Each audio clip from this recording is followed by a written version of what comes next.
Herzlich willkommen, meine lieben Zuschauerinnen und Zuschauer, zu einer neuen Ausgabe von «Zusammen im Zentrum». Wir freuen uns, heute jemanden zu begrüßen, der in der Region aktiv ist. Er kennt sich bestens aus mit Immobilien. Seit Jahren ist er dort im Geschäft mit seiner Firma Immobilien Weiss in Hilterfingen daheim und in der Umgebung Thunersee vor allem aktiv, aber das kann er dir selber hier erzählen. Herzlich willkommen, Marc Weiss. Ja, grüße Solzer und merci für die Einladung.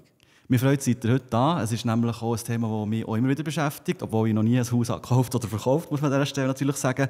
Wie war es heute für euch, den Tag zu starten? Hat es Zeit gegeben für einen Kaffee, Frühstück, alles wie gewohnt? Oder wie sieht euer Alltag aktuell aus?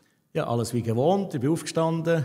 Ich bin nicht der grosse Frühstücksesser, aber das Espresso lenkt immer ins Büro gefahren, die E-Mail gecheckt und dann bin ich schon ins Auto gesessen und durfte zu euch auf Bern kommen. Ja.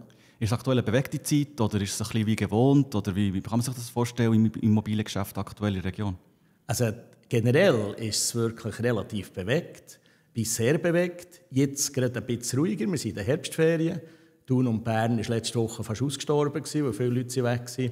Aber man merkt schon wieder, die Telefone kommen und die E-Mails kommen auch. Also uns ist es nicht langweilig, nein.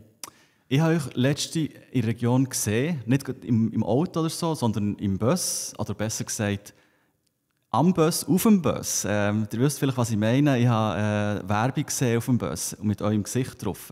Wie ist das so, wenn wir in der Region unterwegs sind? Und habt ihr euch auch selber schon auf dem Bus gesehen, wahrscheinlich, oder? Ja, ich fahre manchmal am Bus hinten nachher. Ich staune immer, wie ich vor 3 Jahren, als das Foto geschossen habe, jünger ausgesehen.